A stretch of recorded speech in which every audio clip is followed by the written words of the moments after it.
Hi, I'm Maureen Fair, and I'm Executive Director of West Neighbourhood House. And we've worked with In With Forward a little bit in 2014, and now we're looking forward to a big project coming up. So today, here in Vancouver, I met with Richard and Tanya from BACI, the Burnaby Association for Community Living, as well as Teresa from Simon Fraser Community Living. And we had a chat with Sarah Schulman from In With Forward just about what's it like to have In With Forward come into your organization, what are some of the challenges, what are some of the lessons we've learned. So some of the things we talked about, one was just it's really important for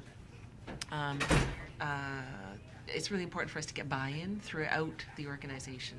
So all the way from senior management through to the frontline workers, as well as, of course, with external folks like our funders and policymakers. And we were just talking about, for me, it's been easier to convince funders and policymakers about the value of In With Forward than it has been internally, just because there's a lot of worry that this is going to affect people's jobs. So we were just talking about how to work with frontline staff and middle management and even senior management in some cases about the value of this work. And so some of that is framing it as an experiment, which is what it is. It's not a restructuring or cost efficiency exercise. It's really trying to see if there's another way we can make a better impact in the lives of the folks that we care about the most.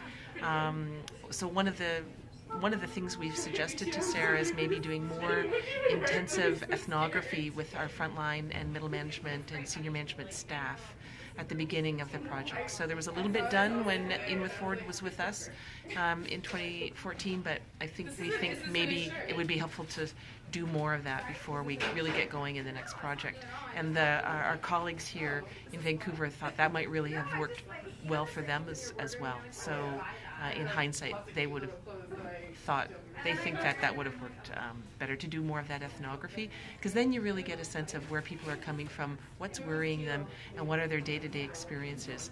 Not everybody in our sector is very articulate about explaining what they do in their day-to-day work, me included. And I think getting an ethnographer to look at and observe what people are doing might really help people in our work understand the value of their own work and explain to many others about the value of their work. So I think that's the main things that we talked about, and I'll leave it at that. Thanks, Yanni.